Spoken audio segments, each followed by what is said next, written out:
ತಮಿಳುನಾಡಿನತ್ತ ಮುಖ ಮಾಡಿದ್ರ ಆರೋಪಿ ದರ್ಶನ್. ಬೆಂಗಳೂರಲ್ಲಂತೂ ಇಲ್ಲ, ಮೈಸೂರಲ್ಲೂ ಇಲ್ಲ. ನಟ ದರ್ಶನ್ ತಮಿಳುನಾಡು ಕಡೆ ಹೋಗಿರುವ ವದಂತಿ ಇದೆ. ಟೋಲ್ ಗೇಟ್ನ ಸಿಸಿಟಿವಿಯಲ್ಲಿ ದರ್ಶನ್ ಕಾರುಗಳು ಸೆರೆಯಾಗಿದ್ದಾವೆ.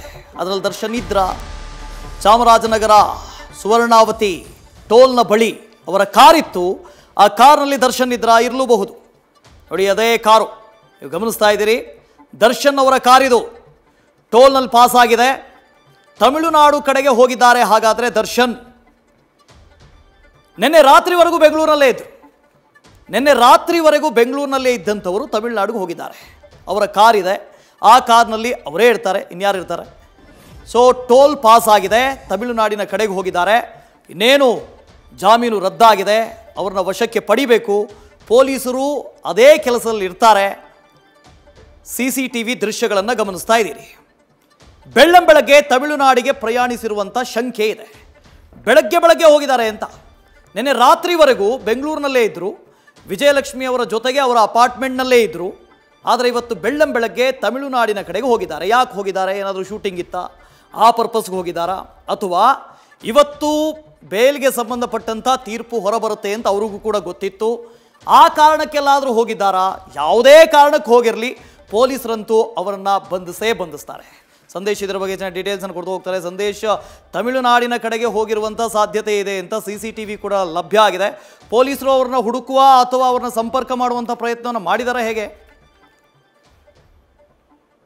ವಸುದೇವ್, ಈಗ ಸದ್ಯ ಅದೇ ಒಂದು ಅನುಮಾನ ಮೂಡ್ತಾ ಇರುವಂತದ್ದು. ಯಾಕಂದ್ರೆ ಈಗಾಗಲೇ ಬೆಂಗಳೂರಿನ ಅವರ ನಿವಾಸದಲ್ಲಾಗಿರ್ಬೋದು ಅಥವಾ ಮೈಸೂರಿನ ಫಾರ್ಮ್ ಹೌಸ್ ನಲ್ಲಾಗಿರ್ಬೋದು, ಎಲ್ಲಿಯೂ ಕೂಡ ದರ್ಶನ್ ಅವರು ಇಲ್ಲ ಅನ್ನೋ ಮಾಹಿತಿ ಲಭ್ಯವಾಗ್ತಾ ಇದೆ. ಆದ್ರೆ ಈಗ ಸಿಕ್ಕಿರುವಂತ ಒಂದು ವಿಡಿಯೋ ಏನಿದೆ ಅಂದ್ರೆ CCTV ವಿಡಿಯೋ ಜೊತೆಗೆ ಇದು ಸಾಕಷ್ಟು ಸಾಮಾಜಿಕ ಜಾಲತಾಣದಲ್ಲೂ ಕೂಡ ವೈರಲ್ ಆಗ್ತಾ ಇದೆ. ತಮಿಳುನಾಡಿನತ್ತ ದರ್ಶನ್ ಅವರು ಮುಖ ಮಾಡಿದ್ರ ಅನ್ನೋ ಒಂದು ವದಂತಿ ಅಥವಾ ಅನುಮಾನ ಏನಿದೆ ಅದಕ್ಕೆ ಪುಷ್ಟಿ ನೀಡ್ತಾ ಇರುವಂತದ್ದು. ಯಾಕಂದ್ರೆ ಇದು ಚಾಮರಾಜನಗರದ ಸುವರ್ಣಾವತಿ ಡ್ಯಾಮ್ ಬಳಿ ಇರುವಂತಹ ಒಂದು ಟೋಲ್ ಗೇಟ್. ಆ ಟೋಲ್ ಗೇಟ್ ನ ಬಳಿ ಏನು ವೆಹಿಕಲ್ ಕಾರ್ನಲ್ಲಿ ಪಾಸ್ ಆಗ್ತಾರೆ. ಪಾಸ್ ಆದಂತ ಸಂದರ್ಭದಲ್ಲಿ ತೆಗೆದಂತಹ ಈ ಒಂದು ವಿಡಿಯೋವನ್ನ ಈಗಾಗಲೇ ಸಾಮಾಜಿಕ ಜಾಲತಾಣದಲ್ಲಿ ಸಾಕಷ್ಟು ಅವರ ಅಭಿಮಾನಿಗಳು ಪೋಸ್ಟ್ ಮಾಡಿ ಡಿ-ಬಾಸ್ ಅಂತ ಹೇಳಿ ಸ್ಟೇಟಸ್ ಅನ್ನ ಈಗಾಗಲೇ ಮೆನ್ಷನ್ ಮಾಡುವಂತದ್ದು. ಹಾಗಾಗಿ ಎಲ್ಲೋ ಒಂದ್ ಕಡೆ ಇವರು ತಮಿಳುನಾಡಿಗೆ ಪ್ರಯಾಣ ಬೆಳೆಸಿದ್ದಾರಾ ಬೆಳ್ಳಂಬೆಳಗ್ಗೆ ಅನ್ನೋ ಒಂದು ಅನುಮಾನ ಕೂಡ ಮೂಡ್ತಾ ಇದೆ. ಯಾಕಂದ್ರೆ ಇವತ್ತು 10:30ಕ್ಕೆ ಸರಿಯಾಗಿ ಈ ಒಂದು ಜಾಮೀನು ರದ್ದು ಕೋರಿರುವಂತಹ ಅರ್ಜಿಯ ಆದೇಶ ಇದೆ ಅನ್ನೋದು ಕೂಡ ಗೊತ್ತಿತ್ತು. ಆದ್ರೆ ಆ ಆದೇಶವನ್ನ ಆದೇಶದ ಮುಂಚೆ ತಮಿಳುನಾಡಿಗೆ ಹೋಗಿರೋದು ಸಾಕಷ್ಟು ಅನುಮಾನಗಳಿಗೆ ಎಡೆ ಮಾಡಿಕೊಡ್ತಿದೆ.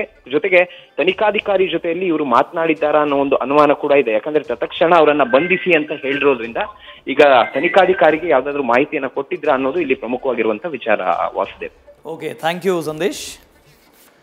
ಸೊ ಒಂದು ದರ್ಶನ್ ಅವರು ಈಗ ಟೋಲ್ ಮೂಲಕ ಪಾಸ್ ಆಗಿರುವಂತಹ ವಿಜುವಲ್ ನೀವು ನೋಡ್ತಾ ಇರೋದು. ಮತ್ತೊಂದು ಕಡೆ ಪವಿತ್ರ ಗೌಡ ಅವರ ನಿವಾಸಕ್ಕೆ ಅವರ ತಾಯಿ ಆಗಮಿಸಿದ್ದಾರೆ. ಪವಿತ್ರ ಗೌಡ ಈ ರೀತಿ ಮತ್ತೆ ಸಂಕಷ್ಟಕ್ಕೆ ಸಿಕ್ಕಾಕೊಂಡಿದ್ದು, ಅವರ ಜಾಮೀನು ರದ್ದಾಯ್ತು ಅನ್ನೋದು ಗೊತ್ತಾಗ್ತಿದ್ದ ಹಾಗೆ ಅವರ ತಾಯಿ ಆಗಮಿಸಿದ್ದಾರೆ. ಅವ್ರಿಗಿರುವಂತಹ ಹಿತೈಷಿಗಳು ಆಪ್ತರ ಸಂಖ್ಯೆ ಬಹಳ ಕಡಿಮೆ. ಅವರ ತಾಯಿ ಮಾತ್ರ ಇರೋದು, ಬಿಟ್ಟರೆ ಅವರ ಮಗಳು. ಇಷ್ಟೇ ಅವರ ಸೀಮಿತ ಕುಟುಂಬ. ಅದನ್ನು ವಾದ ಮಾಡೋ ಸಂದರ್ಭದಲ್ಲಿ ಅವರು ಸುಪ್ರೀಂ ಕೋರ್ಟಲ್ಲಿ ಹೇಳ್ಕೊಂಡಿದ್ರು, ಒಂದು ವಯಸ್ಸಾದ ತಾಯಿ ಇದ್ದಾರೆ, ಮತ್ತೊಂದು ಚಿಕ್ಕ ಮಗಳಿದ್ದಾಳೆ, ನಾನು ಸಿಂಗಲ್ ಪೇರೆಂಟ್, ಇಬ್ಬರನ್ನು ನಾನೇ ನೋಡ್ಕೊಳ್ಬೇಕು, ಹೀಗಾಗಿ ಆದರೂ ನನಗೆ ಜಾಮೀನು ಕೊಡಬೇಕು ಅಂತ ಕೇಳ್ಕೊಂಡಿದ್ರು. ನ್ಯೂಸ್ ಫಸ್ಟ್, ನಿರ್ಭೀತಿಯಿಂದ ನಿಮ್ಮ ಪರವಾಗಿ.